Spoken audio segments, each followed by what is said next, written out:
Hola a todos. El día de hoy vamos a hacer este video dedicando al tema de la historia de la medicina legal y forense en México. Voy a compartirles una imagen, permítame, que viene siendo precisamente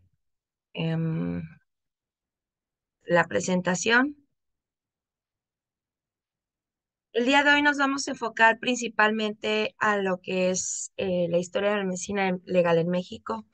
También podríamos hacer un reencuentro de alguna forma de las características o los elementos que podemos encontrar en la medicina legal y la medicina forense en Latinoamérica. Sin embargo, creo que precisamente por pertenecer a México es muchísimo más importante tomar en consideración todos los componentes y elementos que vamos a tener en un momento dado. Entonces, por esta razón, vamos a comenzar con el tema. Es un tema relativamente corto, y haciendo un poco de remembranza también con la historia universal de la medicina legal y forense. Aquí vamos a hacer una referencia con lo que menciona Aristóteles, que hace mención, dice, quien mire las cosas desde el comienzo tendrá la mejor vista de ellas.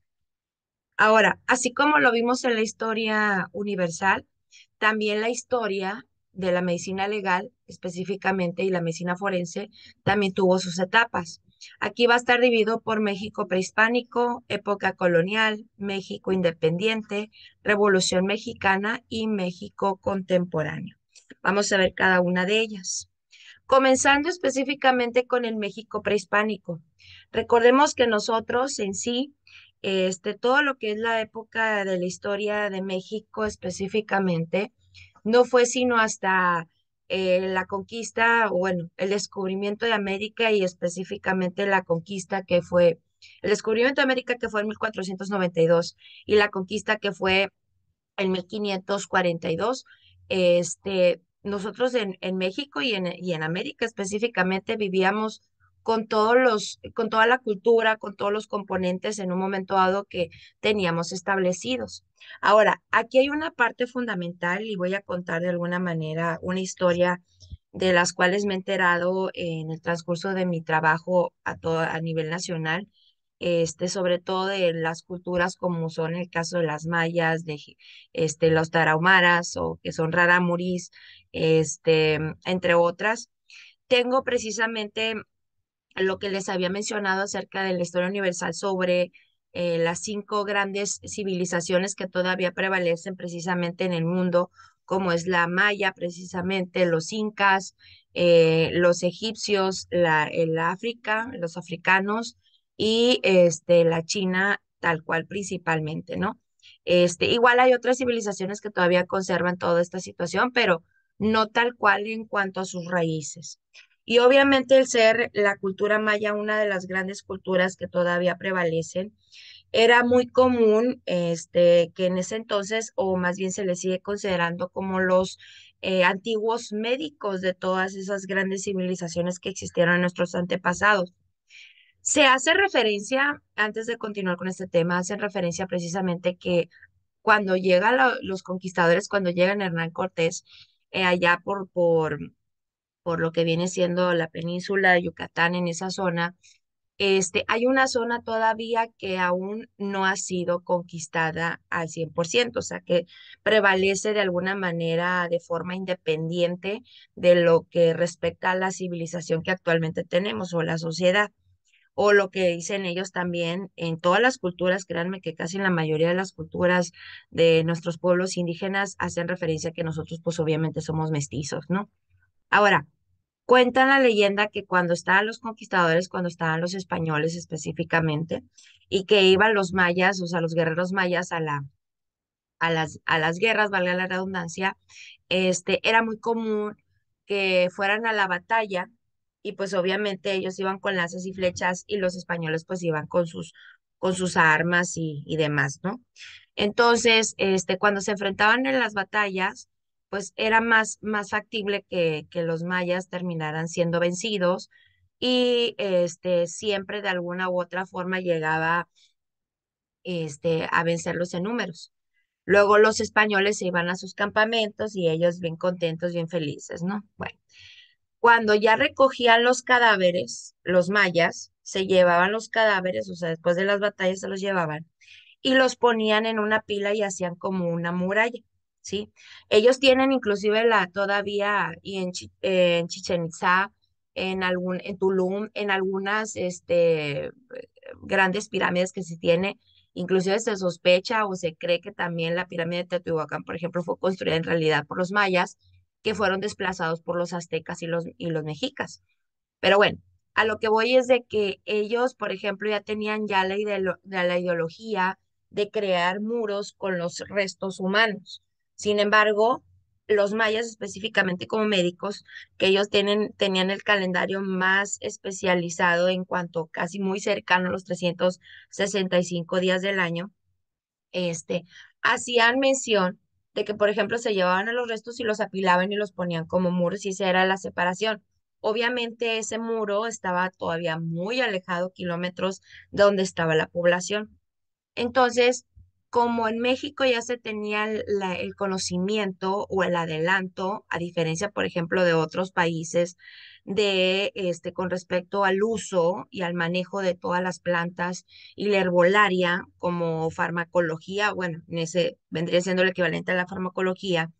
Entonces, lo que hacían era preparar los venenos y también de alguna manera los antídotos. Entonces, cuando ya seguían a la siguiente guerra, se iban a la siguiente guerra o a la siguiente batalla, los arcos y las flechas los metían en esos venenos, en esas mezclas, y pasados, ya saliendo del poblado, llegaban a esos muros donde estaban los cadáveres que estaban en proceso de descomposición. Y sabemos de alguna manera y tenemos conocimiento que precisamente un cuerpo en descomposición entra en proceso de bacteriosis, o sea, empiezan a liberarse todos los microorganismos, entre ellos principalmente bacterias. Entonces, aparte de ponerle esos venenos o esas mezclas de drogas, de toxinas, a las flechas y a los arcos y a las lanzas, también pasaban por los cuerpos entre medio de esos muros y también los metían para que se mezclaran más con esos cadáveres. Entonces se iban a la batalla y llegaban y entonces ya se peleaban de alguna manera y todo, bla, bla, bla. Seguía habiendo muchísimas más muertes. Normalmente siempre dejaban a una persona a cierta distancia donde se daba la guerra de alguna manera, la batalla, y de los mayas para poder que fuera el vigilante. Entonces, cuando llegaban a terminarse, igual los españoles seguían venciendo. Y entonces había ocasiones en que los mismos mayas lograban que los españoles, alguno que otro, les rozaran algún miembro superior, alguna lanza, alguna flecha, eran heridos, pero ellos pensaban que, pues, ay, jodines, que son unas lanzas, unas flechas, ¿no? Entonces llegaban a veces a ser hasta competencia de cuántos, personas se habían matado cada quien, ¿no? Regresaban a sus campamentos nuevamente y pues llegaban, no, pues que cuántos yo me eché a 20 y tú, no, pues yo 40 no, pues yo gané. Y le decían, oye, Jodines, ¿y qué es lo que tienes ahí? No, pues, tengo pues, una lancilla, es una pequeña herida que me puso la flecha que no logró atinar. Pasaban los días y resulta que esa flecha con esos cuerpos en descomposición y todo eso generaba que la persona, o en este caso el español, se empezara a enfermar y eso contaminaba de alguna manera, pues no tenían forma de tener el antídoto o la respuesta y eso aparte generaba una contaminación al punto de provocar una endemia en todo lo que venía siendo el campamento y terminaban muriendo prácticamente todos. Esa era una forma en donde al final terminaban siendo vencedores los mayas. Por eso fue o se considera que de alguna manera los españoles o los conquistadores decidieron retirarse mejor porque pues sabían perfectamente que pues los mayas eran literal de armas tomar, pues sí que pues ellos no tenían los antídotos y eran una metodología mucho más factible, menos, digamos, menos guerrera, menos violenta a comparación de lo que normalmente pues se sigue haciendo desafortunadamente ahorita a nivel mundial. Pero bueno. Con esto que les estoy haciendo mención precisamente es porque en México nosotros vivimos hasta, obviamente se tienen también los mismos conocimientos de que existieron años antes de Cristo y después de Cristo, y estuvimos durante un periodo de 1400 años, o sea, en la Edad Media, en donde ya en otras civilizaciones aparentemente ya tenían un avance científico y tecnológico para su época a comparación de nosotros. Sin embargo, en realidad, con esas situaciones, por ejemplo, de las hierbas, de las plantas, del proceso, del conocimiento del proceso de descomposición de los cuerpos, de alguna manera también, hay algunas todavía, como vuelvo a lo mismo otra vez, por ejemplo, en el caso de los mayas, todavía en Yucatán, en Campeche, hay algunas civilizaciones que conservan, por ejemplo, que los cuerpos en sí, los preparan, los dejan como si fueran un sistema de momificación similar, pero al final los van haciendo la necrocirugía hasta dejar los restos óseos, y los restos óseos los siguen conservando y los siguen, inclusive ellos cada 2 de noviembre los sacan y los exponen como restos de sus antepasados, ¿no? Entonces, en ese aspecto también tenían el conocimiento, por ejemplo, de dónde hacer los cortes o las cirugías que se realizaban en un momento dado. Inclusive con respecto al armamento o a los instrumentos que se llegaban a utilizar para esos procedimientos, o por ejemplo para los famosos sacrificios que se hacían en el pasado, con las batallas específicamente, ellos ya tenían hasta más pulidos, más definido lo que era su armamento o su instrumental para poder hacer los cortes. Por ejemplo, en la imagen que están observando ahí precisamente, ellos ya hacían una incisión, por ejemplo, a nivel del apéndice esquifoides para poder hacer la extracción y la completa y adecuada de los órganos internos. Aquí no era tanto que no veneraran de alguna manera los cuerpos, sí se veneraba de alguna forma, pero y se podría decir que hacían realmente una autopsia, pero aquí la autopsia no era con fines científicos, aquí la autopsia era con fines de ofrecerlo a los dioses precisamente para poder contribuir, de darles el favoritismo con respecto al medio ambiente, el clima y demás, ¿no? Ahora, también una de las características, no solamente en la medicina, sino que precisamente en la legalidad, es que específicamente en lo que venía siendo el México prehispánico a nivel del centro del país, tal cual, a nivel de Texcoco, donde están los mexicas, donde estaban los aztecas, como les menciono, ya habían formado códigos, ya existían inclusive como el código que viene siendo el antecesor de los actuales códigos que tenemos a nivel de legislación. Y en estos códigos ya estaban establecidas leyes, y precisamente uno de ellos era el Código de las 80 leyes de Texcoco. O sea, aquí ya ellos ya tenían el conocimiento de lo que era la investigación, por eso lo que son las pericias, y con estas investigaciones les daban importancia a todo lo que se investigaba.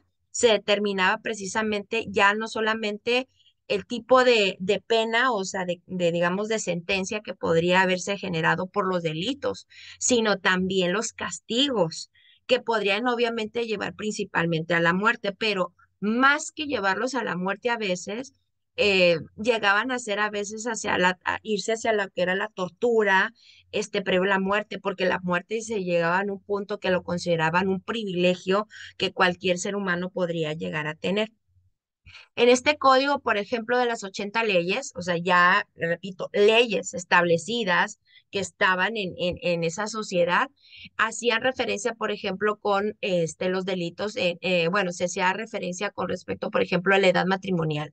Aquí se manejaba que, por ejemplo, en el caso del hombre, se daba un promedio, digamos, entre digamos, corporalmente hablando, si ya cumplía con ciertas características físicas, o para mantenerse a sí mismo, del hombre para poder ya casarse. Y en el caso de la mujer, lo adjudicaban un poco más, no solamente a la cuestión de la menstruación, aunque normalmente se venían casando entre los 12, 14 años, dependiendo el caso. Esto lo manejaban en primera instancia, por ejemplo, de que al segundo, entre el primero y el segunda menstruación, quiere decir que ya la mujer ya podría reproducirse, valga, ¿no?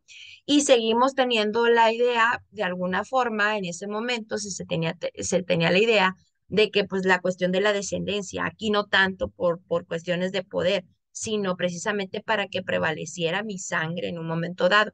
Entonces, aquí no solamente era la mujer que pudiera tener la capacidad de reproducirse, o sea, a través precisamente de la menstruación, sino más bien también que pudiera tener que las enseñanzas suficientes que habían sido transmitidos en este caso tanto de su padre como su madre para poder ella contribuir a que el matrimonio se diera de forma adecuada y que prevaleciera, o sea, que ambos trabajaran en conjunto, ¿no?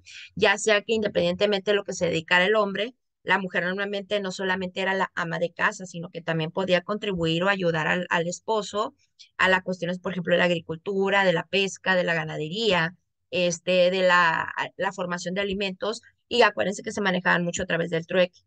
Luego, otro de los delitos que se manejaban mucho aquí, o sea, que ya tenía pena y castigo precisamente era el adulterio. Vuelvo a lo mismo, para las familias era sumamente importante por ejemplo, el tener en un momento dado esa fidelidad con una sola mujer y tener esa descendencia con esa mujer. Aquí, más que todo, la cuestión del adulterio también se lo adjudicaban más a los hombres, porque precisamente si las mujeres, si el hombre era un cazador, un pescador o inclusive un guerrero, obviamente si llegaba o inclusive podía ser la mujer del chamán o del brujo de la población, obviamente si ellos se tenían que retirar o hacer ciertos viajes y regresaban y resulta que estaban embarazadas, pues era ilógico que fuera su hijo. Entonces, no le daban la penalidad a la mujer, se lo daban más hacia el hombre en un momento dado. Aunque también sí llegaban a haber casos en donde sí llegaban a darle penalidad a la mujer también, si se demostraba de alguna manera dentro de esa pericia, o sea, esa investigación, que también la mujer era la que había de alguna manera acosado o seducido al hombre para que tuvieran relaciones y pues obviamente quedaba embarazada, ¿no? Ahora, otro de los casos ya como típicos mexicanos, ya desde siglos pasados tenemos el antecedente de la embriaguez. Aquí ya por naturaleza la mayoría, no me incluyo porque pues la verdad no, yo no soy, pero sí la mayoría, de hacer reuniones de emborracharse. Aquí más que la embriaguez, o sea, de llegar al punto de la embriaguez era más que todo porque precisamente en el caso de llegar a ese estado etílico tan avanzado de alguna forma, se empezaban a dar guerras, o sea, se empezaban a dar las clásicas peleas entre borrachos, por decirlo así, y eso podía llegar a generar destrucción o conflicto, pues inclusive entre familias y obviamente hasta podían generar entre poblaciones en un momento dado o comunidades. Y entonces lo que se trataba de evitar obviamente es que se hubiera ese tipo de conflictos de forma inútil, pues entonces cuando se observaba que llegaban a empezar a tener un estado etílico, o sea, que ya había un estado de embriaguez, se les detenía, pero si la persona continuaba, entonces se le castigaba. Y en algunos casos llegaba a ser inclusive hasta, podían castigarlo hasta la muerte de alguna manera o con torturas, ¿no? Luego, otra característica que si se dieron cuenta en la historia universal no estaba tan establecido y ya teníamos nosotros ese método precisamente era la identificación. Es decir, no solamente el decir, o sea, como lo que es ahora el INE, ¿no? No solamente decir, ay, eres tú. No, sino que ya se tenía un registro de alguna manera, por decirlo así, de que tú te llamas, de qué forma te llamabas, o sea, yo me llamo fulanito de tal, pertenezco a tal familia, de tal localidad, bla, bla, bla. Entonces, y tengo tales características físicas. Esto era parte fundamental, repito, para poder evitar en un momento dado que si se llegaba a dar una situación de alguna muerte, de algún homicidio en ese entonces, pudieran realmente no mezclar o no valga, no darle la responsabilidad o la culpa del delito a otra persona que no le correspondía, valga, ¿no? Entonces, este método de identificación era muy utilizado y también de alguna manera se evitaba que pudiera haber este plagio o algún tipo de acusación falsa, ¿no? Cosa que desafortunadamente ahorita no se usa, pero bueno, esa es otra historia. Y seguimos, a esto sí compartíamos con el resto del mundo, precisamente era la cuestión de las perversiones sexuales. Aquí no se manejaba desde la violación, desde el acoso, el abuso sexual, vuelvo a lo mismo, o sea, era parte fundamental porque la privacidad más que la intimidad entre las familias era sumamente y extremadamente respetado, o sea, para que no se mezclaran.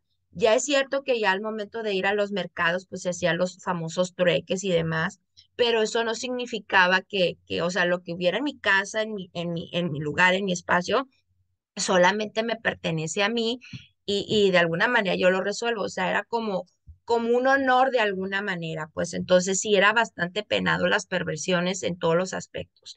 Aún si se investigaba, por ejemplo, que quizás esa persona tenía a los espíritus, porque aquí en México sí se consideraba toda la cuestión de la esquizofrenia y los trastornos mentales, perdón, se consideraban parte de espiritualidad y todo, o sea, todo ese tipo de detalles de espíritus malignos o inclusive cuestiones de los dioses que habían mandado ese mandato, ¿no?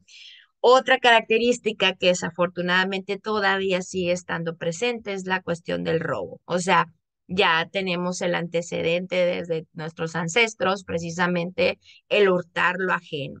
Y aquí no era una cuestión, repito, en cuanto al terreno. Sí, a veces se llegaban o sea, llegaban a tener conflicto del terreno, precisamente porque si yo había dos, tres personas que llegaban a tener un terreno y que era donde sembraban o cosechaban, era muy fácil el que llegara un cazador o alguien que fuera mejor preparado físicamente, peleara con el dueño o con el que se había establecido ahí, y entonces tenía que darle, digamos que ante ya después ante las autoridades, pues darle ese espacio que correspondía. Pero pues o también pasaba muy comúnmente que quizás parte del ganado se brincaba o se pasaba a los terrenos del vecino y entonces pues ya el vecino se lo quedaba y decía, pues está en mi lugar, es mío, ¿no? Entonces, o en su defecto también, si ya había alguna siembra o algo, pues ir a quitar, ¿no? Entonces, eso, tanto el embriaguez como el robo, pues sigue manejándose como, desafortunadamente sigue siendo parte de los delitos actuales en México y muy característico que todavía está presente. Y por último, otro de los temas que se veía mucho era la cuestión del aborto. Aquí hacemos referencia a cuanto que la mujer o que a alguien más llegara a provocar precisamente el aborto, porque sí le tenían igual. Acuérdense que lo vimos en la historia universal de la cuestión de que la vida es un regalo que los dioses te dan, o sea, es una oportunidad que tú tienes y que puede existir la posibilidad de que puedas reencarnar. Aunque específicamente la mayoría de las culturas de nuestros pueblos indígenas mexicanos, casi la mayoría, no es que no crean en la reencarnación, pero sí creen que el espíritu y tu alma tiene que cumplir una función o un cometido aquí en la tierra y tú tienes que cumplirlo en todos los aspectos mientras tengas vida. Y ya después de que lo cumples, pasas al más allá, pues que tengas la oportunidad de regresar para ver a veces a tus seres queridos, pues eso lo tenemos precisamente en celebración del 2 de noviembre, pero no es tanto que tengamos la posibilidad de la reencarnación. Hay algunas culturas, incluyendo la maya y los aztecas, que sí creían que llegaban a reencarnar, pero más bien quienes tenían la posibilidad de reencarnación eran más bien los dioses, no tanto las almas de nosotros, los mortales que estamos aquí, ¿no? Pero bueno. Igual, otra de las características que teníamos, yo creo que también por todos los tipos de delitos que ya estaban establecidos en ese momento, o sea, que ya se tenían definidos y que por eso se formaron los códigos y formaron leyes, ¿ya? Por ejemplo, el caso de la organización azteca. Los aztecas en sí se consideran más guerreros que otro tipo de trabajadores que se tenía en ese momento, pues. Y esto era muy común que ellos llegaban a tener, o sea, eran más guerreros o cazadores y era muy común que precisamente llegaban a tener mayor conflicto en el sentido de obtención de bienes o de obtención de recursos para poder alimentarse, digo, tanto de ganado, repito, como de pesca, bueno, en el lago de Texcoco, por ejemplo, en los ríos o los lagos, o igual en los mares también, este, mm, en lugares donde se podía sembrar y cosechar los frutos, las verduras, etcétera, ¿no? Entonces, por esa misma razón era más, por su complexión precisamente, tenían la tendencia a ser más cazadores o en su defecto guerreros. Y en el caso de la organización azteca, por ejemplo, esto, el Tlacotán, el Calpulli y el Calpulec, hacen más referencia a la cuestión, por ejemplo, de que había personas que eran encargados de ser policías o de ser dirigentes y se hacían las investigaciones con respecto, por ejemplo, a lo que está en esa imagen, de que era muy común que se iban a la guerra o que iban los cazadores, valga, a buscar el alimento, el sustento con la proteína, con las pieles, a trabajarla, bla, bla, bla. Y llegaba a pasar que ellos también en el método de identificación, por ejemplo, cada familia, cada persona hacía sus propias flechas y les daban cierto distintivo. Entonces, esto ayudaba mucho a las pericias, por ejemplo, de que si por alguna circunstancia de, ay, se me desvió la flecha, ¿no? Y resulta que le cayó a alguien más de sus propios compañeros que fueron a cazar, pero es que en realidad era porque, por ejemplo, le tenía ganas de hacerle daño, valga, o sea, de lesionarlo en pocas palabras, se hacía la identificación en un momento dado del tipo de flecha, de quién era el dueño, etcétera, etcétera. Y esto junto con otras civilizaciones, y, o sea, perdón, con otras, bueno, sí, civilizaciones, las mismas civilizaciones dentro de otras comunidades o poblados, sociedades indígenas, era muy característico que ayudara, pues, o sea, a poder contribuir a investigar quién fue él o los responsables, quizás ante un homicidio o ante una lesión en un momento dado entre poblaciones, ¿no? O también, por ejemplo, en las batallas se identificaba precisamente quiénes eran los que habían atentado contra la vida, quizás cuando no estaban haciendo nada o no estaban en batalla, y eso era parte fundamental de la investigación. Con todo esto, les digo, pues pasaron más de 1500 años antes de que nosotros llegáramos en un momento dado a tener ya esa actualización. Entonces, se podría decir que estábamos retrasados nosotros con respecto al resto del mundo. Sin embargo, no era tal cual esa situación realmente. O sea, no era tan establecido que tuviéramos nosotros ese retroceso. Quizás no teníamos algunas instrumentales o descubrimientos como precisamente era la pólvora o todos esos elementos, pero sí teníamos avances médicos y inclusive de leyes que ya se habían establecido en otros países del mundo, pero no estaban tan modernizados como los tenemos ahora.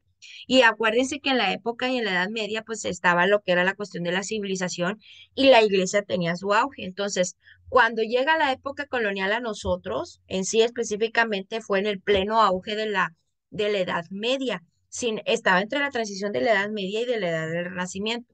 Pero este problema también generó un conflicto porque a fuerzas quisieron evangelizarnos y de alguna manera si algo también tenía muy sustentado el mexicano o todas las culturas indígenas en México, nuestros antepasados, era la cuestión de sus costumbres, raíces y creencias están muy establecidas porque ya se tenía un sistema y ese sistema se respetaba al pie de la letra y quien no cumpliera con eso había una penalidad bien establecida, ¿no? O sea, acuérdense que sí había jerarquías, pero esas jerarquías no eran o sea, quienes tenían las jerarquías más altas no es porque fueran los señores feudales, o sea, eran más bien los reyes, nada más los dirigentes, y el resto de la población, o sea, tenía se manejaba en el trueque, o sea, eran igualdad de alguna manera en todo el paso. Entonces, cuando llega la época colonial, estaban en plena evangelización de alguna manera en la Edad Media, y esto contribuyó a hacer un boom muy importante en un momento dado para el mexicano. Ahora bien, lo que hicieron en un momento dado es tratar de adaptar ya lo que estaba establecido en México, específicamente junto con lo que se estaba haciendo apenas, por decirlo así, en cuanto a las leyes y normas. Y de ahí que, por ejemplo, si nosotros teníamos un método de identificación, se empezó a fundar lo que es el ayuntamiento, por ejemplo, en Coyoacán, que acuérdense que los ayuntamientos son áreas como el registro civil o áreas donde precisamente había policías o donde estaban las autoridades, valga, que establecían esa organización en un momento dado. Ahora, como les comentaba al principio, acuérdense que en muchas culturas, sobre todo en los mayas, les gustaba mucho exponer los restos humanos. y cuidarlos, porque eso era el símbolo de lo que esa alma en su momento tuvo en vida, pues. Entonces, se crean los cementerios parroquiales por la misma influencia de la iglesia, de que acuérdense que ellos sí decían que hay que respetar los cuerpos y no hacerles absolutamente nada. Y aquí en México la creencia del cuerpo era más que todo un envase que se podía utilizar y que se beneficiaba para ellos mismos y que había sido prestado, entonces se podía utilizar para otras cosas aparte del sacrificio para los dioses. Entonces, al momento que se crean los cementerios parroquiales, en un momento dado, se empiezan a obligar a la población a que empezaran a enterrar los cuerpos de las personas, ¿no? Y nace también lo que es el Hospital San Lázaro. El Hospital San Lázaro, obviamente fue el inicio de un hospital, valga, para atención médica, pero su enfoque a veces mayor era más en relación a las personas, que estaban, siendo encarceladas o que habían cometido un delito o aquellas personas que tenían algún tipo de trastorno, psiquiátrico principalmente, aunque se atendía de todo, obviamente, pero fue el primer hospital establecido con todos los elementos correspondientes a la época, ¿no? Ahora, así como en otras civilizaciones se empezaban a hacer conjuntos de jurados o de personas que se dedicaban precisamente los médicos para ayudar a los juicios y a las audiencias, y a la investigación de las lesiones, aquí en México se forma este conjunto de personas, o como digamos, vamos a decirlo así, como el antepasado de la Secretaría de Salud, que se conoce como el protomedicato. El protomedicato principalmente estaba compuesto por médicos españoles. Estos eran los que traían los conocimientos de la ciencia que había en esa época específicamente, pero como sabían que, por ejemplo, los conquistados, que éramos nosotros, bueno, nuestros antepasados, no tenían tantos elementos o tan avanzados o no eran tan inteligentes como ellos, como supuestamente eran ellos, entonces tenían que ser sometidos o educados precisamente para que ellos recibieran esos componentes. Sin embargo, los españoles también, dentro de lo que cabe, aparte de su orgullo, estaban conscientes que el mexicano específicamente tenía la capacidad de atenderse a sí mismo utilizando, repito, lo que era la toxicología, o sea, a través de lo que es las plantas, el equivalente a la farmacología. Por esa razón, principalmente estaba compuesto por médicos españoles, médicos criollos que sabemos que son hijos de padres españoles, pero nacidos en México. Había médicos indígenas que más que médicos eran precisamente los chamanes, los que les había comentado, que los educaban con la actualidad, con lo que, bueno, con lo que se ven, tenían conocimientos de otras áreas del mundo, ¿no? Y esto, créanme que hasta el día de hoy sigue prevaleciendo porque para mi punto de vista, mis respetos para esas personas. ¿Por qué los médicos indígenas? Porque imagínense, ellos ya tenían el conocimiento ya avanzado en la ciencia, el conocimiento de las plantas, de los antídotos, la resolución de las enfermedades, porque eso hacían, o sea, las atenciones, los procedimientos quirúrgicos, inclusive, o el generar algunas malformaciones en el cuerpo con la intención de acercarnos a la divinidad, ya tenían ellos ese conocimiento más establecido. Ahora, aunado a lo que ya venían trayendo de otras civilizaciones, en este caso los españoles, pero que ellos ya venían de otras civilizaciones como la inglesa, la francesa y del Medio Oriente, ellos hicieron como que esa mezcla y la mantuvieron en secreto. O sea, ellos no mandaban la información, ojo, no transmitieron prácticamente al 100% de la información que se tenía del conocimiento de la Tierra y de los astros y de todo el medio ambiente que había en México. Sin embargo, ellos sí empezaron a recibir, o sea, se dejaron someter con esa intención. La Malinche es el claro ejemplo precisamente de ello. La Malinche no es de que, ay, se dejó admirar por los nuevos conquistadores. No, ella más bien tuvo esa conciencia de querer aprender un nuevo idioma. Entonces es hacerla más inteligente. De alguna manera ella fue más audaz y más inteligente en ese aspecto, ¿no? Luego había enfermeras, parteras, algebristas, perdón, que los algebristas vienen siendo los boticarios, donde están los boticarios, y los cuidadores de bubas. Estos curadores de bubas y los alquimistas más que todo venían precisamente de Europa.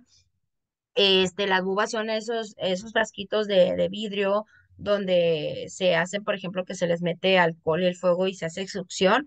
Esos son los cubradores de bubas, se utilizaban mucho. O también utilizaban, por ejemplo, la cuestión de las sanguijuelas y demás, ¿no? Entonces, el protometicato específicamente tenía un cometido muy importante, que era la participación específicamente en todos los procesos jurídicos, y sobre todo específicamente ya desde ese entonces el protomedicato hacía una diferenciación de que cualquier herida que se presentara en una persona se podría sospechar que podía haber sido provocado por otra persona en un momento dado y no tal cual un accidente o una enfermedad que estaba teniendo la persona. Entonces, el obispo Juan de Zumárraga y el virrey don Antonio Mendoza en esa época crean lo que es la Real y Pontificia Universidad de México. Obviamente esto tenía una connotación de la Iglesia Católica principalmente, sobre todo en España, porque pues era lo que más regía en ese momento, y era con la intención precisamente de formar a todos los médicos o conocedores del área de los profesionales de la salud, enfermeras y demás y demás. Entonces, ya con el virrey Luis de Velasco, precisamente, se crea la universidad el 21 de septiembre de 1555 en la ciudad, en España. O sea, se manda la información, les llega ya, y ya luego el emperador Carlos V manda en un momento dado el mandato de que sí se acepte que se cree esta universidad en México. Ya en sí, tal cual, la primera cátedra de medicina se implantó hasta 1580. Y una de las características que tuvimos mucho nosotros y que por eso es que tan resentido está México a veces, y tan sin querer pedir perdón supuestamente son los españoles, es por la cuestión de la Santa Inquisición. Aun cuando ya estábamos a nivel universal, ya en el mundo, ya se estaba en el Renacimiento, ya la iglesia ya no tenía poder, ya no existían la tortura de alguna manera. En España aprovecharon para venir aquí a hacer lo que querían, imponerlo de alguna manera. Y se crean lo que viene siendo en 1642 la cárcel perpetua de la Santa Inquisición y la Real Cárcel de la Corte. Y esto era un problema muy serio, porque, por ejemplo, lo que ya estaba establecido, como les puse en los códigos, lo utilizaron a favor de los mismos españoles para poder imponer sus propias leyes, para poder obligar al indígena a que siguiera los mandatos y que ellos eran seres superiores y que tenían que seguir lo que ellos decían porque ellos eran los superiores y que nada más existía supuestamente que porque eran enviados del solo Dios que era el Dios de Jesús, ¿no? Valga, o sea, de la Iglesia Católica, tal cual. Y aquí había un problema muy fuerte. Cuando alguien llegaba a cometer el delito, resulta y resalta que primero iba a la iglesia. Entonces se iba a la iglesia, lo castigaban según su reglamento y todo eso, y entraba a la cárcel perpetua. Cumplía su condena, lo torturaban, lo dejaban más o menos con vida de alguna manera y llegaba a salir de esa cárcel. Pues resulta que cuando salía de la cárcel les decían, ok, ya cumpliste tu pena, o sea, cumpliste la pena. No, pero yo ya salgo de la cárcel porque pues yo ya cumplí mi castigo, ¿no? No, señor, usted cumplió según la iglesia, pero también tiene con los otros, con el rey, tiene que cumplir por el hecho de que cometió un delito, o sea, X, el más mínimo que haya sido, entonces también los metían a la cárcel de la corte. Entonces era un problema porque prácticamente era como tener doble condena en pocas palabras. Aquí específicamente en estas cárceles estaban compuestos por peritos médicos, que su mayoría venía siendo dos médicos del protomedicato y dos cirujanos. Aquí se hace referencia a cuanto a médicos y cirujanos, porque resulta que sí se hizo en la Real, con la universidad, se hizo una diferenciación entre los médicos que iban a la consulta y los que podían hacer algún procedimiento quirúrgico, ¿no?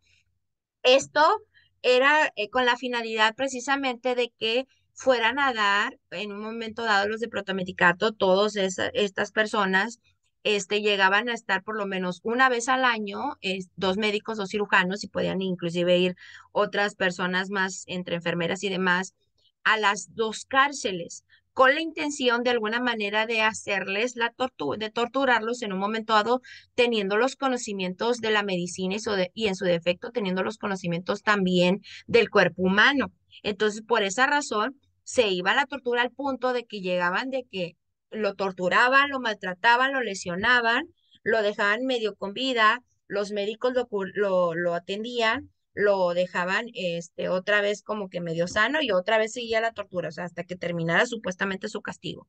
Desafortunadamente, muchos de los del protomedicato no les gustaba precisamente entrar a este sistema, pero estaban obligados a ir a la cárcel, o sea, a trabajar sin remuneración, eso sí. Obviamente en la misma cárcel pues les daban de comer, o sea, el decir la remuneración era más que todo para sus familias, ¿sí?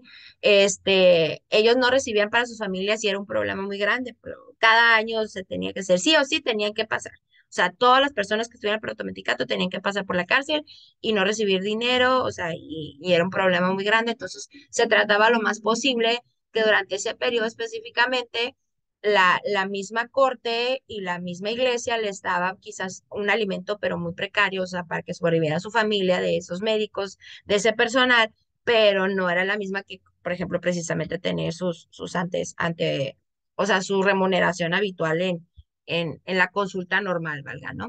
Entonces, precisamente, ¿cómo era el orden en un momento dado que se tenía de autoridad? Existía lo que era el rey en España, luego estaba el virrey, que era aquí como la autoridad similar al rey, pero en México, y de ahí estaba el protomedicato. El protomedicato tal cual, aquí acuérdense que en ese aspecto todavía en España se hacía mucho la referencia, por ejemplo, ay, pero me voy a poner a hacer. Se hacía mucho la referencia, por ejemplo, que esto y esto específicamente eran autoridades o estaba a la par dirigidos por la iglesia. Entonces, de alguna manera, podríamos decir que aquí entraba la iglesia, aunque en realidad estaba, le repito, a un lado de estos dos, ¿no?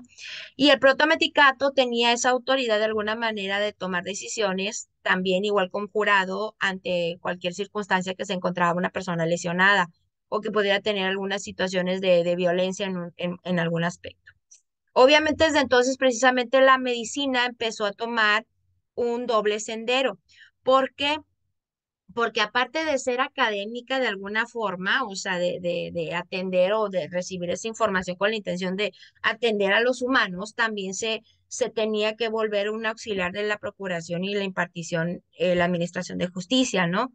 Ya cuando termina la época o que se está acercando el final de la época colonial, ya se empieza a inducir más la cuestión académica, pero en el sentido de la misma medicina legal. Y precisamente ya se separa un poco al resto de la medicina los conocimientos de esta y se empieza a dar la cuestión del conocimiento de la inducción y las nociones de la medicina legal en México específicamente. Recordemos que en la historia universal les había comentado que aquí específicamente en el siglo XVI y en el siglo XVII estaba Ambrosio Paré, las dos corrientes de Ambrosio Paré y la corriente de Paolo Saccia, que tenían una cuestión de que uno era más enfocado en lo que decía la iglesia, lo que estaba establecido en la iglesia, de que sí, Dios es el que mandaba las enfermedades y que nos demandaba el poder para curarlos, bla, bla, bla. Digo, el Dios católico, valga, ¿no? El Dios de la iglesia propiamente, ¿no? Y el otro tenía ya el enfoque más hacia la ciencia, el avance, la tecnología. Esto acuérdense que fue ya en la época de Renacimiento, un poquito llegándose a la época moderna, ¿no? Y por esa misma razón tuvieron cada uno de ellos, tanto Paré como Saxia, tuvieron también sus discípulos. Dentro de esos discípulos estuvo Orfila y estuvo Tardeo. Y ellos dos específicamente fueron parte fundamental de los conocimientos que se impartieron en México específicamente. Igual aquí hacerles un reconocimiento, bueno, un recordatorio más bien, Saxia precisamente se le conoce como el padre espiritual de la medicina forense. O sea, Saxi estaba enfocado a la medicina espiritual, es decir, a la medicina de la iglesia, tal cual. Y él fue el que se encargó precisamente de formar en las cuestiones médico-legales que aunque sí tenían connotaciones científicas demostrando que las lesiones podían haber sido provocadas por otro hombre, al final el castigo no era un castigo que el hombre tenía que imponer, sino más bien un castigo divino, ¿no? Ahora, igual esas reimpresiones precisamente se fueron dando de generación en generación y Saxia lo que sí imponía mucho, de alguna manera por su espiritualidad y por su creencia de la iglesia, era hablar sobre la mala praxis, o sea, la mala atención que se le daba de un hombre a un hombre, pues, o sea, que no era necesario que se tuviera que castigar con pena de muerte, según lo establecía quizás el gobierno, pues el Estado tal cual, pero sí aquí muy importante era también darle a conocer que aún siendo médico o profesional de la salud, tenías que atender a un ser humano sí o sí, o sea, tu vida quedaba al último y tenías que atender sí o sí a una persona, ¿no? Orfila, precisamente que aquí viene el nombre, Mateo Orfila, el nombre completo es Mateo José Bonaventura Orfila y Roger. Él ya en 1787-1853 era un químico y un médico español. Primero hizo la química de alguna manera y luego estudió la medicina. A él se le considera el padre de la toxicología tal cual, no solamente en México, sino en el mundo, porque él como médico y como químico, y estando precisamente en España y viniéndose aquí a México, influyó con todos los conocimientos que se establecieron aquí en la investigación específicamente de las plantas, de las toxinas, de los venenos, que fue un precursor a la farmacología con respecto precisamente a la formación de drogas y de fármacos tanto en antídotos como en metodología que nos sirven al día de hoy precisamente para la curación y prevención de enfermedades.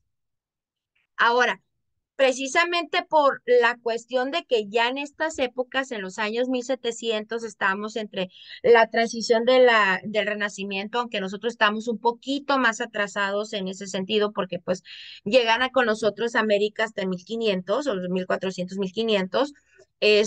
A nosotros el Renacimiento no llega sino hasta 1700 por decirlo así, o sea, no, estábamos atrasados en ese aspecto. Y fue cuando ya para los 1700 empieza a darse una separación más a fondo de lo que venía siendo el Estado con la iglesia. Acuérdense que ya para la época moderna la iglesia estaba completamente separada del Estado y cada uno tenía sí sus digamos sus autoridades correspondientes, pero aún así el Estado era el que ya ponía las penalidades, ¿no? Entonces, por esa misma circunstancia, en 1768 por el virrey Márquez de Croix y la orden del rey Carlos III, se crea aquí en México el Real Colegio de la Cirugía. Y este específicamente tuvo un enfoque mayor hacia lo que era la ciencia en cuanto a la medicina se refiere, sí incluyendo la medicina legal, como ahí vienen, por ejemplo, estaban las cátedras de anatomía, fisiología, clínica, quirúrgica y medicina legal, porque la medicina legal estuvo establecida desde el principio y se utilizaba todo el tiempo, o sea, más que un médico atender a una persona propiamente dicha, era un médico, la atendía, pero en ese mismo instante era más médico legal o forense porque determinaba si eso que estaba atendiendo había sido provocado o no. Y vuelvo a lo mismo, si en México ya se tenía conocimiento de los venenos y las drogas, se podía sospechar que una persona que tuviera alguna enfermedad o alguna patología pudiera ser causado por algún veneno o una toxina. Entonces, ¿qué llegó a producir en un momento en México? Que se dieran dos grandes tendencias, lo que era la conservadora Universidad de Médicos, que era precisamente la Real Pontificia de México, Universidad de México, y la progresista, que era ya la más avanzada, la más tecnológica, la de conocimientos en un momento de investigación, que era la Real Colegio de Cirujanos. Ya ya después de 1810 que empieza todo lo que es la cuestión de la independencia de México, precisamente, que tomemos en consideración que dura un promedio, bueno, duró un promedio de 10 11 años, porque fue hasta 1821 con la muerte ay, Miguel Hidalgo y Costilla, perdón, que de alguna forma llega a darse precisamente toda la cuestión de la independencia, o sea, se consolida de alguna manera. Entonces, recordemos que en ese momento precisamente todavía teníamos esa transición de creer que la iglesia, o sea, que Dios era lo máximo. Inclusive Miguel Hidalgo se fue con la idea precisamente no de lo que había aparecido de la Virgen de Guadalupe y todo eso, sino él se fue con la idea de que lo que quería él era hacer mismo sistema que existía en España, pero que fuera independiente, que no dependiéramos del rey de España, que tuviéramos nuestro propio rey aquí. Cosa que, por ejemplo, Miguel, José María Morelos y Pavón y los de Iturbide y todos los demás, este, este, personas de la independencia, personajes de la independencia, no tenían tanto esa idea, pero sí tenían la idea precisamente de ser un México independiente. Entonces, en ese sentido, en la medicina, precisamente en 1819, el ayuntamiento crea lo que es la Junta de Sanidad. Aquí sí ya podríamos decir, ya teníamos el protomedicato, pero aquí la Junta de Sanidad equivale literalmente ya al antepasado de lo que es la Secretaría de Salud. Esta junta tenía la intención de ya establecer, no obligar al médico a tener que estar en la cárcel, por ejemplo, ni tampoco a ir a los juzgados, pero sí vigilaba lo que era la atención de los médicos, de su ejercicio en la medicina, del cirujano y de la farmacia, porque a diferencia del resto del mundo, repito, aquí en México teníamos más el enfoque y el conocimiento en cuanto a los venenos, las toxinas, los fármacos se refiere. En eso le ganamos a todo el mundo, ¿no? Pero bueno. Para 1830, el doctor Manuel de Jesús Fables precisamente publica ya lo que son las noticias de las leyes y órdenes policías que rigen a los profesores del arte de curar. Así se nos decía a nosotros, del arte de curar. En ese sentido, todavía en aquel entonces se tenía el pensamiento de que los médicos curaban, pero sí se contribuía a la prevención en muchas ocasiones. O sea, nuestros antepasados sí prevenían, aclaro, eso se me olvidó decirles, pero ya los médicos más actualizados en el México independiente ya no tenían un poco tanto la tendencia a prevención, sino más bien a curación de enfermedades. Y en este aspecto, el presidente ya, don Valentín Gómez Farías, acuérdense que fueron de los primeros presidentes que tuvieron México, tal cual, cierra la Real y Pontificia Universidad de México, gracias a Dios, en 1833, precisamente por considerarla inútil, por considerarla perniciosa e irreformable. O sea, simplemente y sencillamente estaba enfocado nada más a que Dios era el único que, por más que le dieras un tratamiento, Dios es el que iba a definir si esa persona vivía o moría. O sea, si aun cuando le das el tratamiento, supuestamente, pero al final se llega a morir, no, es que no fue tu culpa, fue culpa de porque Dios así lo quiso y hizo que se fuera la persona, cuando podría haberse hecho obviamente más, ¿no? Pero bueno, la cierra de alguna manera porque ya, repito, el enfoque o ya los avances que se tenían o los conocimientos que se tenían a nivel mundo, sí llegaba esa información a México de alguna manera. Y eso se dio a conocer precisamente que la iglesia, pues, no causaba beneficios para México, ¿no? Entonces, en 1832 se crea el establecimiento de las ciencias médicas, que de alguna manera ese establecimiento estaba dentro todavía la Universidad de Cirujanos, la progresista precisamente de la Real Universidad de Cirujanos, en el Real Colegio de Cirugía precisamente, y establece esto de las ciencias médicas. Al decir de las ciencias médicas específicamente es donde ya establecen cuáles son las materias que son consideradas como ciencias básicas y cuáles probablemente sean consideradas más especializadas. Y el primer profesor que entra aquí a este establecimiento fue el doctor don Agustín Arellano, que fue nombrado el 27 de noviembre de 1833 y ya juró su cargo o tuvo el cargo hasta diciembre de ese mismo año. Sin embargo, pues don Agustín, ahí vienen datos de que nació en la Ciudad de México, hizo su examen profesional, entró él al protomedicato, él formó parte del protomedicato precisamente, y al final termina saliéndose de realizar, a pesar de que tomó el cargo para el establecimiento en la Real Colegio de Cirujanos, termina retirándose en 1851 porque él ya traía más la influencia de ser del protomedicato, de la iglesia y demás, y es ordenado sacerdote. Entonces, por esa misma circunstancia, de alguna manera no hubo un avance propiamente, o sea, prácticamente no contribuyó con los avances en la medicina legal y forense en México. No fue sino que precisamente nuestro padre de la medicina en México, medicina legal en México, que es el doctor don Luis Hidalgo y Carpio, que él es el fundador de esa etapa científica de la medicina legal en México. Él trabajó en el Hospital San Pablo, que ahora es conocido como el Hospital Juárez y todavía sigue estando presente el Hospital Juárez en la Ciudad de México. Hace el sustento del seminario de Puebla. Es admitido para poder entrar precisamente a la Academia Nacional de Medicina. Recibe el título, se recibe precisamente en septiembre de 1843 y ya para ese entonces ya tenía 12 trabajos publicados en la Gaceta Médica. O sea, en ese momento ya existía lo que ahora conocemos como las revistas médicas, los artículos médicos, ya lo había establecido y ya tenía 12 trabajos para cuando él salió de ser médico en un momento dado, ¿no? Fue cirujano del ejército, fue jefe del cuerpo de médico militar, fue director del Hospital San Pablo, que el Hospital San Pablo se convirtió en el Hospital Juárez y ese hospital durante un cierto tiempo fue un hospital enfocado también para trastornos psiquiátricos o enfermedades muy especializadas, por decirlo así. Al día de hoy sigue siendo igual, está más enfocado a la cuestión de la pediatría o oncopediatría al día de hoy. Luego fue miembro del Consejo Superior de Salubridad, o sea, fue presidente de la comisión encargado de elaborar, fíjense bien, el Código Penal de la República. El actual código que tiene muchas reformas y ha tenido muchas actualizaciones, el primer Código Penal en México lo estableció junto con, obviamente, parte de otros profesionales del área legal y jurídica. Fue de los primeros formar esa comisión para formar los códigos que nos rigen al día de hoy. Igual fue miembro de la Academia de Ciencias, Artes y Literatura, este, formó parte de la Comisión de la Reacción de la Nueva Farmacopenia Mexicana, o sea, la farmacología mexicana, donde se establecen todas aquellas hierbas.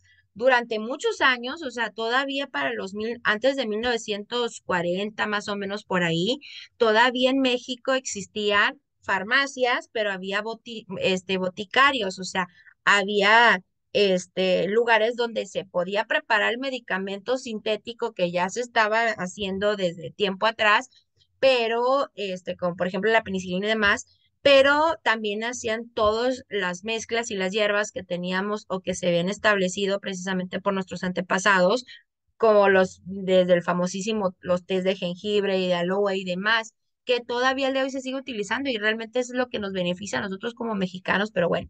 Formula las bases de la creación de un cementerio. Ojo, aquí en la cuestión del cementerio, acuérdense que se había impuesto lo del cementerio parroquial. Sin embargo, cuando hace lo de la creación del cementerio, lo hace con intención de que se forme cementerio, pero en otra parte, pues, o sea, que no sea precisamente alrededor de la iglesia, sino que se establezca un lugar con ciertas características para poder en un momento dado enterrar un cuerpo.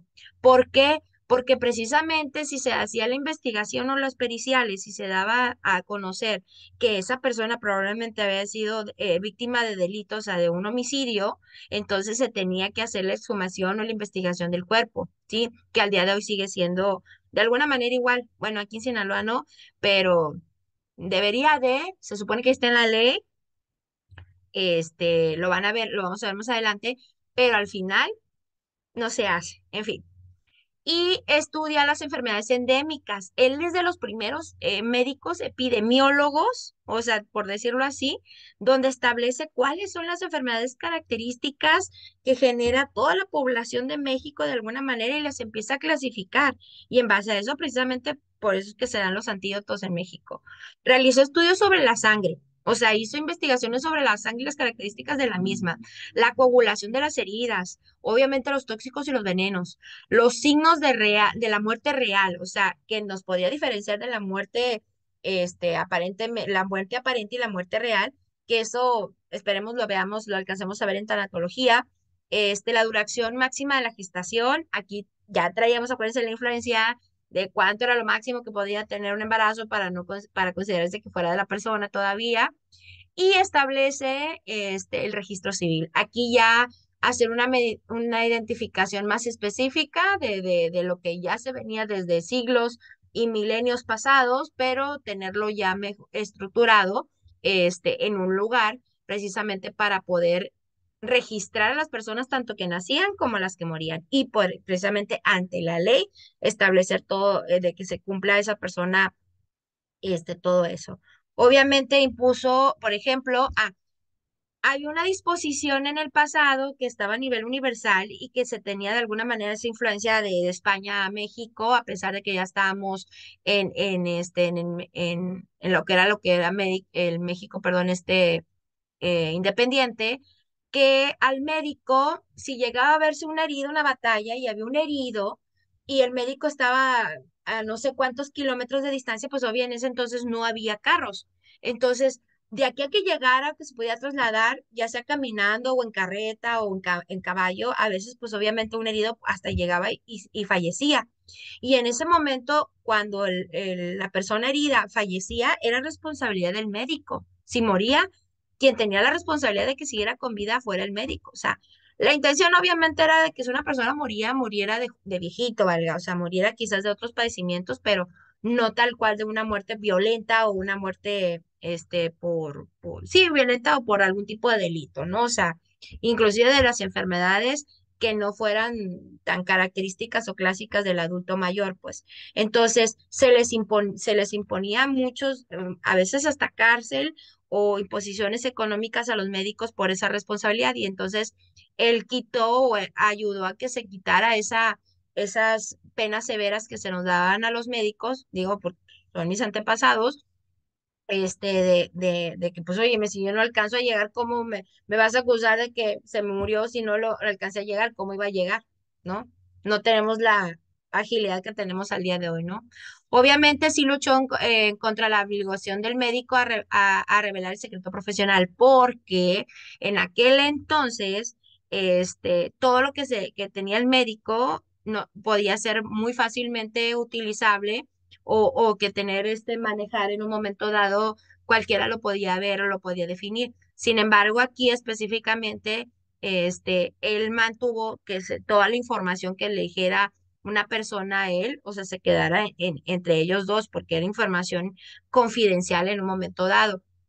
Igual, también ayudó a lo que era la clasificación médico-legal de las lesiones, que no se considerara que si, por ejemplo, yo llego a ver a un herido, a un lesionado, y observo ciertas lesiones iniciales, no con eso ya se condenara de alguna manera quizás a una persona, a que tuvo la responsabilidad o la culpa de haber cometido el delito, porque ya sabemos perfectamente, bueno, no sabemos, ustedes van a saber más adelante, que precisamente las lesiones tienen un cierto periodo de tiempo, o sea, se transforman en pocas palabras, y no se puede tomar una lesión inicial como una, o sea, que observa el inicio como una definitiva, y que esa lesión en un momento dado no tenga ciertas características que no se puedan investigar después. Igual tuvo muchas otras características, que ahí se los voy a dejar, ustedes los pueden leer. No van a estar dentro de las preguntas de exámenes si es lo que quieren saber, pero de alguna manera contribuyó mucho a varios libros, a varios elementos. Este, Desafortunadamente, él nació en Puebla, ¿sí? Y muere en la pobreza en la Ciudad de México el 12 de mayo de 1879. O sea, termina de ser una persona que fue luchadora, incansable y todo, y terminó teniendo un estado deplorable, o sea, no reconocido hasta ya después de su muerte, precisamente, después de 1879, y como padre de la medicina legal en México, tal cual. Esa casa que todavía sigue siendo el Hotel Ritz, o sea, hasta ahorita en Puebla, me tocó estar allá, obviamente, en la calle 2 Norte.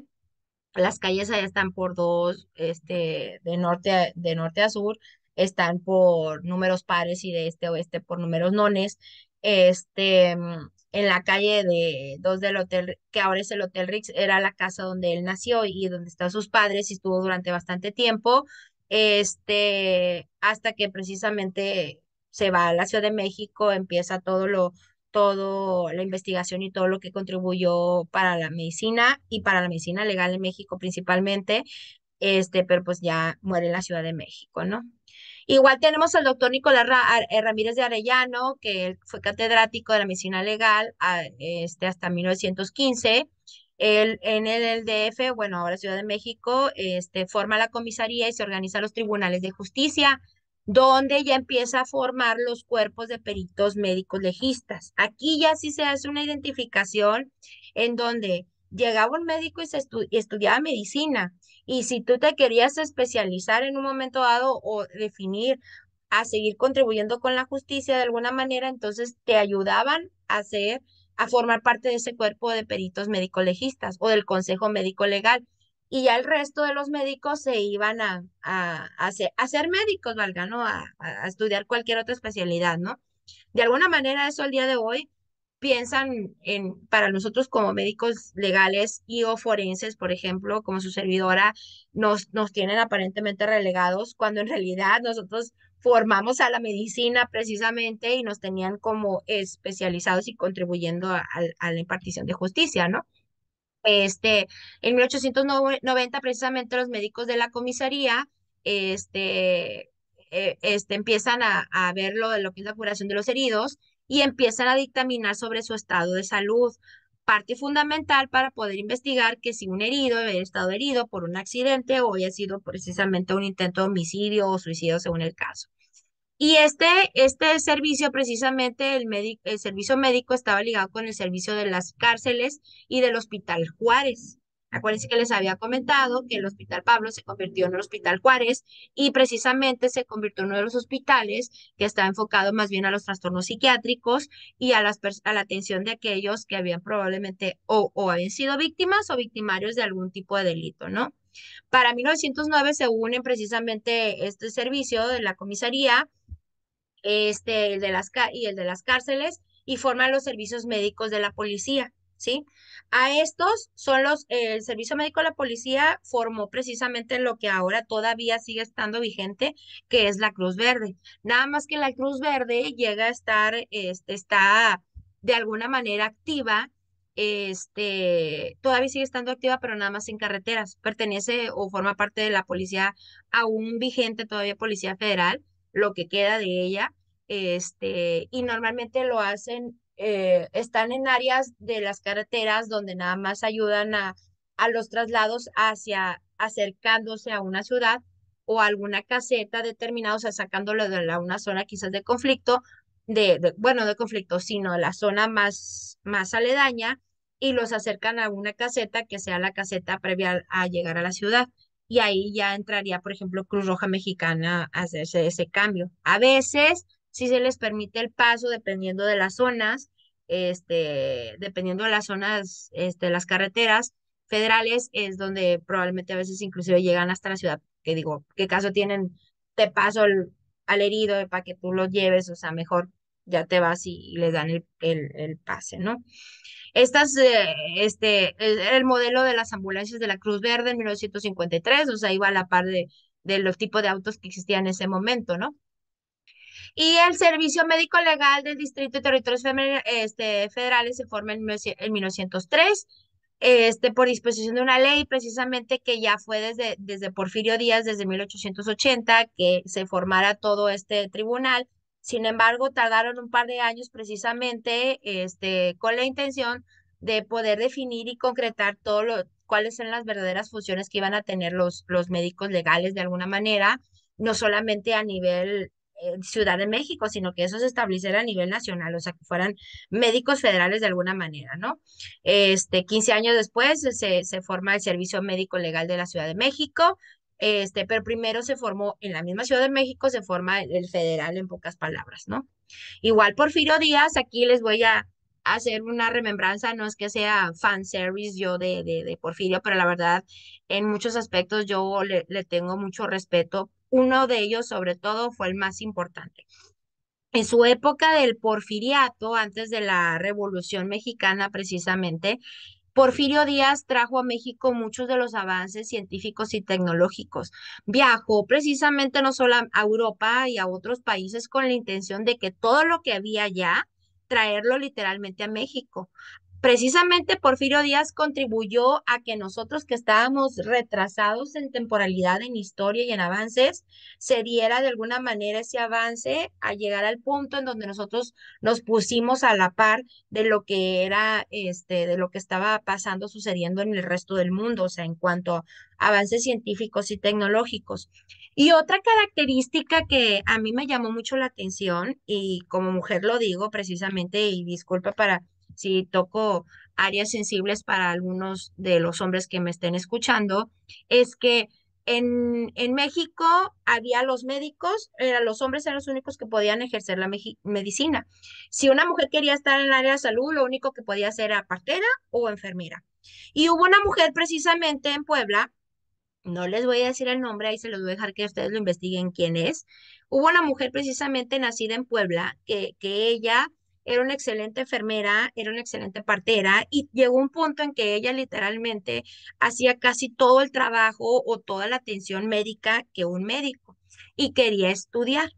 Pero resulta que cuando quiso hacer el examen para ingresar a la universidad en la Ciudad de México, para entrar a la Academia de Medicina, no se lo permitían precisamente por ser mujer. Le empezaron a poner pretextos, porque ella hizo los exámenes, hizo todo y todo lo cumplía perfectamente.